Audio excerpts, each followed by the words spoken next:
Hi, I'm Daniel, 33, and I thought I was the kind of son you'd only see in fantasy commercials.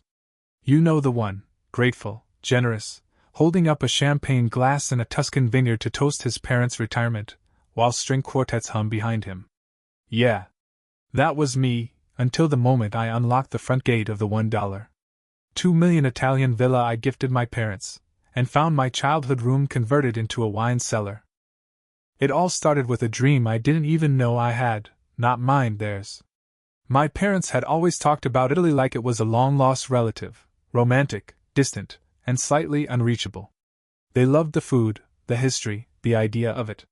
So when I hit a financial jackpot, IPO, stock vesting, adult magic, I decided to do something outrageous. Not a car. Not a fancy watch.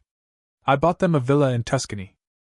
3 bedrooms, lavender courtyard, and a view so good it makes wine taste like a religious experience.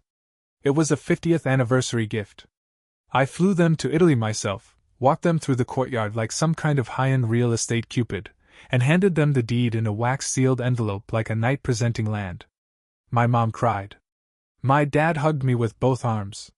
They said I was the best son in the world, and for a second, I believed it. They stayed. I flew back to LA. We messaged constantly at first. Photos of them drinking espresso under the olive trees, my mom journaling in a hammock, my dad trying, and failing, to drive stick shift through medieval alleys. I thought it was perfect. Until 3 months later when I returned to visit, and found my suitcase in the hallway and my room, gone. In its place? A mahogany-walled wine cellar with temperature controls, a tasting table, and a custom neon sign that read Siena Nights. I laughed. Of course I laughed. You have to laugh when you walk into the architectural graveyard of your own childhood and find it chilling bottles of Chianti. Then my mom said something that curdled the whole trip. Oh honey, we figured you wouldn't be staying long anyway. We can book you something nearby.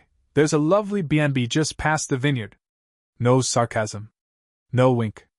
Just that cheerful cruelty that cuts deeper than rage. Like I was a house guest. A rich donor. A visitor to the life I'd funded. I asked if my other things were still here, old photo boxes, keepsakes, my grandfather's pocket watch. She waved vaguely. We put everything in storage. Don't worry, we didn't throw anything out. I didn't yell. I didn't cry. I just sat in the garden that night, the one I had designed for them, paid for, imagined for years. And I stared at the villa, realizing something gutting. This wasn't my family home anymore. It was theirs. And I was no longer a part of it. I didn't stay for Christmas. They tried to play it off the next morning like nothing had happened. My mom made lemon ricotta pancakes and acted like she hadn't just evicted me with a smile. My dad offered to drive me into town to see the sights, as if I hadn't already memorized every corner of Siena on Google Maps while choosing this exact villa for its location, layout, and sun exposure. I sat at the table chewing mechanically, nodding while they floated above the tension like 2 vacationers who didn't realize they were squatting on my generosity. Then came the final insult. So we've actually had a couple of neighbors over, my mom said casually, like we were discussing leftover bruschetta. And they're just obsessed with the house. This place has status, Daniel. You should see the way they light up when they hear Americans live here. She giggled, then lowered her voice like she was letting me in on a harmless conspiracy. One of them even asked if we'd be open to hosting a little wine tasting club. Isn't that fun? The wine cellar. My room. They'd already hosted strangers in it. Where'd you put my old photo albums? I asked flatly, not bothering to pretend I cared about the neighbors or their fermented grape juice gossip. Mom blinked. Your what? The albums. Black leather ones. Bottom shelf. Next to the window. Oh, sweetheart. We had to make room for the storage fridge. I think they're in one of the storage units. Ask your father, he took the last box. Storage units. Plural. I stood up, suddenly feeling like the air in the villa had been quietly evacuated. Which one? I asked my dad. He shrugged, chewing. Couldn't tell you. Some place on the edge of town. They all look the same. I swallowed hard. My entire childhood, boxed and barcoded and shoved into some rental garage next to broken Vespa helmets and expired olive oil. I'm not staying at a B&B, I said. They both looked up. I'm your son. This is supposed to be my home too. Oh, Daniel, my mom said gently, in that patronizing tone therapists charge extra to unhear. Don't be dramatic. You live in Los Angeles. This is our retirement dream. No, I said. This was your gift. A long silence followed. Then my dad, never great with tension, stood up and said, I'll drive you into town, you can find a place for the night. That night I booked a hotel. Not a B&B. A corporate chain on the highway. No vineyard views. No lavender. Just a concrete box with a stiff bed and a minibar stocked with judgment. I lay there staring at the ceiling, wondering what the hell had just happened. I gave them a kingdom, and they handed me a guest pass. The breaking point wasn't a fight. It wasn't a scream or a slammed door or some theatrical storm-off with my suitcase dragging behind me. It was a dinner. A quiet, perfect, Tuscan dinner. They invited me back for one last meal before my flight. Come on, sweetheart, my mom said over the phone. Let's have one last night together, just like old times. Just like old times. That phrase should have set off air raid sirens. I showed up just after sunset. The villa glowed golden, like a screensaver. The table was set outside, under the arbor I had paid to have built, draped in grapevines and fairy lights. My mother was in one of those gauzy scarves that only retired women in Tuscany wear. My dad had a linen shirt unbuttoned way too far. They looked like they were playing dress-up as people who never had jobs or raised kids, just floated into Italian life like it was their birthright. They poured wine. Talked about the vineyard down the road, the truffle fair next month, the new couch arriving from Florence. Then my mom said it. So, we've been thinking. We want to change the name on the deed. I blinked. What? She smiled, took a sip of wine. Just for legal clarity. It's already ours, but having our names on the paperwork makes everything simpler. You wouldn't believe how bureaucratic Italy can be. I thought it already was in your name. Well, she said lightly, technically it's in the trust. Your trust. But really, that's just paperwork, right? Symbolic. My dad chimed in like this was a perfectly reasonable request. We're not asking for much. Just a simple name transfer. Cleaner for taxes. Cleaner for, well, for everything. I put my glass down. Carefully. You want me to sign over the villa? I said. Don't make it sound so cold. Mom said. You gave it to us. This just makes it official. I stared at them. Not one thank you? Not one acknowledgement that the deed was the only thing keeping my last shred of connection intact. You took my room, I said quietly. You gave away my things. And now you want me to legally erase myself? They looked at me like I was overreacting. Like I just questioned whether the salad had enough olive oil. Daniel, Mom said gently, you're not losing anything. You live in Los Angeles. You're not a child anymore. You don't need a room here. And there it was. I didn't need a room. I wasn't part of this life. I was just the origin story. The reason the dream happened, but not the dream itself. They wanted the villa. The freedom. The wine cellar. They didn't want me. I stood up from the table. I'm not signing anything, I said. And I'm not coming back. Don't be melodramatic, my dad muttered, like I was making a scene at a country club. I flew you here. I bought you this life. And you made it clear, I don't belong in it. I walked away as they called my name. Not yelling. Just confused. Like they couldn't understand why I wasn't flattered to be replaced. The stars were out by the time I got to the road. The villa glowed behind me like it had never been mine. And for the first time in my life, I didn't look back. The next morning, I turned off my phone. Not silent. Not do not disturb. Off. I didn't want to see the guilt texts, the come talk to us, the you misunderstood. Nonsense. Because I hadn't misunderstood. I'd finally understood everything perfectly. I had built them a kingdom, and they'd drawn the drawbridge up behind me. I spent the day wandering through Florence like a ghost. No itinerary. No destination. Just walking. Letting the noise of the city fill the space where my family used to live. I ended up on a bench overlooking the Arno River, eating a slice of cold pizza, watching boats drift by like none of this mattered. And then I remembered something, stupid, small, and suddenly razor sharp. In high school, I once missed a field trip because my parents forgot to sign the permission slip. Just flat out forgot. I cried in the car that morning, humiliated. My mom brushed it off. Well, next time be more responsible. Remind us earlier. That line hit me like a sucker punch. Because that's the pattern, isn't it? They forgot. I compensated. They overlooked. I overdelivered. They minimized. I maximized my effort, my presence, my gifts. And this villa? It wasn't a symbol of love. It was just the final, prettiest version of the same transaction. I do everything, and they still forget to sign the slip that lets me in. By late afternoon, my phone was back on, but silent. I saw the texts stack up. Daniel, we didn't mean to upset you. Dad, can we be adults about this? We're grateful. We just want to live in peace. Isn't that what you wanted for us? Dad, this is about legacy. Stop being emotional. Legacy. Right. That night I booked a lawyer. One fluent in both English and Italian, specializing in international property trusts. We set a meeting for Monday. Then I drafted an email. No emotion, no fury. Just bullet points.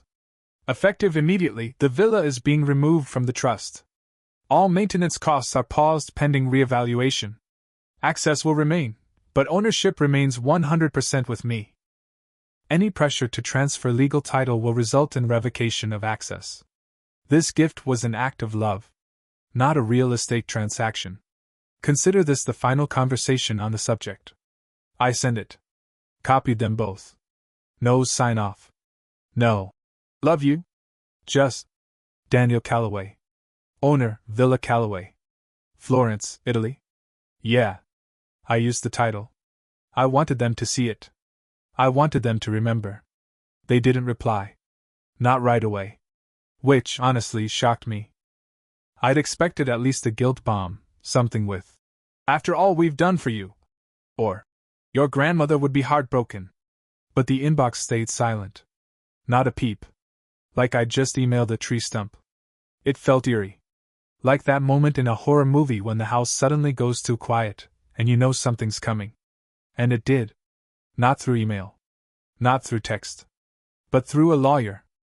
A polite, polished Italian man named Giovanni Mazzini, who contacted my lawyer requesting a meeting. To clarify usage expectations regarding Villa Calloway. Clarify. The word lawyers use when they're about to strip the soul off your bones in velvet gloves. I joined the Zoom call from my apartment in LA. Giovanni was seated in what looked like a home office that probably smelled like cigar smoke and centuries-old furniture. My lawyer, Sophia, joined from her office in Milan, all business. Giovanni smiled like he'd just sat down to discuss a wedding menu. "We represent Mr. and Mrs. Calloway," he began, "and simply wish to ensure that the living situation at the villa remains harmonious." "Harmonious," Sophia repeated. "They are guests, not co-owners." Of course, Giovanni said, palms up like a magician about to make logic disappear. "But in cases of intergenerational gifting, there is often an understanding, implicit, if not contractual, of intended transfer." "No such understanding exists," Sophia replied before I could speak. "My client retained full ownership. No title transfer occurred. The trust has now been dissolved. They remain guests, at his discretion." Giovanni didn't blink. "There is concern that revoking their access would result in undue hardship, especially given their age and relocation. They replaced my client's room with a wine cellar," Sophia said flatly. "Hardship is relative." I stayed silent.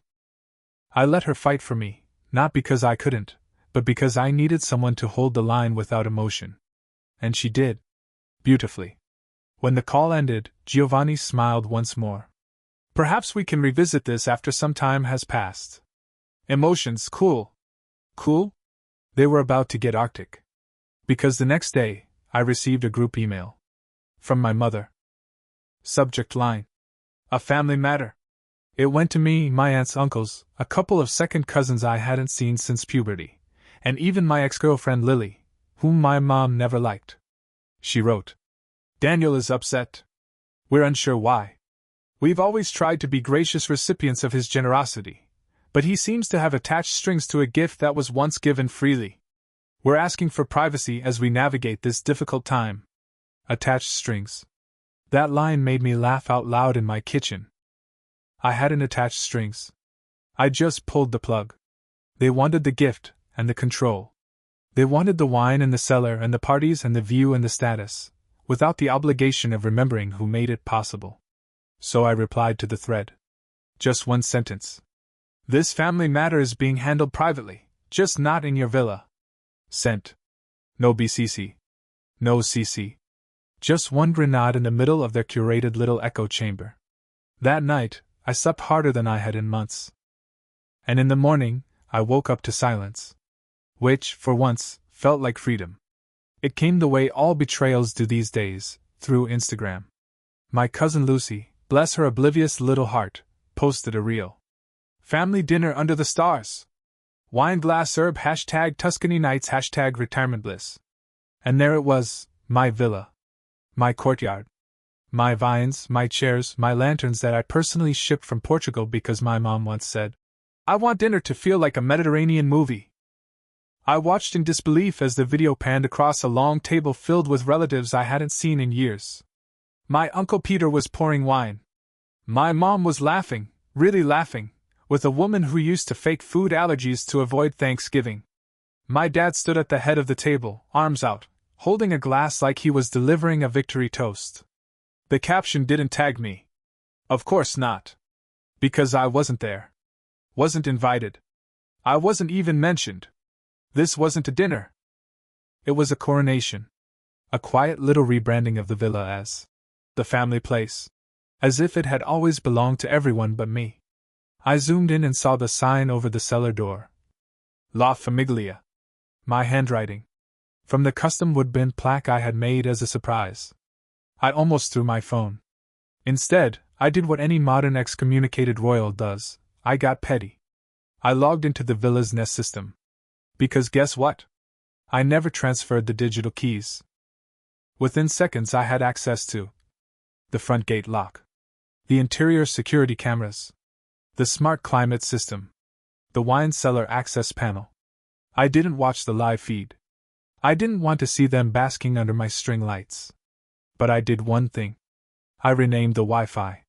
From Villa Callaway Guest to Not Your Villa. Password? You forgot the deed. 2 hours later my mom called. Not texted. Not emailed. Called. I let it ring once, then picked up. "Hi, Mom." Silence. Then, "What did you do? Did you like the new Wi-Fi name?" "Daniel, don't be childish. Don't be careless with property lines then. You're humiliating us in front of family." I paused, then said, "Funny. I felt the same way when I saw Lucy's video." She didn't respond to that. Just sighed that long, disappointed sigh only mothers can master, the one that sounds like they're disappointed in you, not with you. "This is so unlike you," she whispered. "I don't understand where all this anger is coming from." "Oh, it's not anger," I said calmly. "It's clarity. You spent 50 years raising me to be generous. You just never thought I'd stop being generous to you." Click. I ended the call. No yelling. No second chances. Just a soft boundary, reinforced with digital cement. I booked a flight back to Florence the next morning. It was time they remembered who had the keys. I didn't tell them I was coming. No heads up. No warning shot. Just me, a suitcase, and a jet-lagged stare that could curdle milk. I arrived on a Tuesday afternoon, the kind of golden Tuscan day that Instagram influencers weaponize. As the cab rounded the corner, the villa came into view. There it was. My villa. Still immaculate. Still smug. Still glowing like it belonged on a postcard titled "You Are Not Welcome Here." I walked through the front gate without knocking. Because I didn't have to. My thumbprint still opened the door. I had programmed it myself. A small mercy in a storm of ingratitude. Inside, it smelled like rosemary, baked bread, and betrayal. There were voices coming from the terrace, Laughter, light jazz, someone uncorking wine with my antique brass key topper. I walked in like a ghost at his own funeral. My parents were seated with a couple I didn't recognize. Everyone froze when they saw me. My mom blinked. Daniel? My dad, ever the actor, stood up. Well, look who finally. I held up one hand. Don't. Silence fell like a dropped wineglass. I sat down at the head of the table, my chair. No one stopped me. Even the strangers instinctively knew this wasn't a dinner. It was a reckoning. Is this the wine from the cellar? I asked, picking up a glass. Yes, my mom said slowly. We thought you didn't mind. I swirled the glass, sniffed it, and set it down without sipping. So let me clarify, I said, voice steady. You turned my room into a wine cellar. You boxed up my childhood like it was clutter. You held family events in the house I bought you without inviting me. Then you tried to strong-arm a deed transfer and paint me as dramatic when I said no. And now you're mad because I renamed the Wi-Fi? The other couple looked like they'd give anything to evaporate. My dad cleared his throat. Daniel, let's not turn this into a facts conversation? I interrupted. Because I've got plenty. I pulled out the manila folder from my bag. Here are the updated documents, the revocation of access clause, the digital key resets, and the notice of intent to reclaim occupancy if boundaries continue to be ignored. My mom turned pale. We're your parents, she whispered. And I'm your son, I said. Not your landlord. Not your investor. Not your lifestyle sponsor. Just your son. And apparently that's not enough for you, unless I come with property deeds and zero expectations. I stood up. You have 60 days. That's generous. After that, I'll be spending a few months here, in my actual room, not chilling next to your Merlots. I turned to the guests. Sorry to ruin your tasting. You can finish the bottle, though. Consider it the last round on the house. Then I walked out. Didn't slam the door. Didn't look back. But I did hear my mother whisper behind me. I think he means it. She was right. 60 days came and went. No tantrums. No dramatic emails. Just silence, the kind that means they were waiting for me to blink first. I didn't. Instead, I sent a short, final letter via certified mail. No emotion. No passive aggression. Just this. Effective October 1st, the villa will be reoccupied by its legal owner. You are welcome to vacate respectfully. If you choose not to, a formal eviction process will be initiated under Italian property law. This isn't punishment. It's a boundary. 2 weeks before the deadline, I got a text from my dad. We've decided to move into a rental closer to Florence. Your mother needs city access for her art classes. Right. Art classes. Retirement bliss now with a commute. When I arrived on October 2nd, the house was empty. Spotless. Sterile, even. Like a hotel room after a particularly fastidious guest. My room, my actual room, had been converted back from the wine cellar. Not perfectly, of course. The walls still smelled faintly of cork and regret. But the bed was there. My bookshelf. Even my old lamp with the cracked base from college. A gesture? Maybe. A guilt move? Probably. But it didn't matter. Because for the first time in a year, the house felt still. Not quiet like exclusion. Quiet like ownership. I made pasta that night. Nothing fancy, just garlic, olive oil, and stubbornness. Sat in the courtyard alone, with the lights I strung up myself. The vines rustled overhead. The air smelled like October. And I realized something strange. I didn't hate them. I wasn't even angry anymore. I was just done. Done trying to earn a seat at a table I'd built. Done treating loyalty like a gift instead of a mutual agreement. Done explaining that giving people the world doesn't entitle them to the deed. They still send postcards. Villa life was beautiful. We're grateful. My mom signs hers with a heart. My dad signs his with a dash. Sometimes I reply. Sometimes I don't. But the locks stay changed. And the deed? Still in my name. Because love should feel like family, not like ownership. And this villa? It finally feels like home. Just mine. No reservations. No cellar. Just one room, one key. And no one asking me to give it away.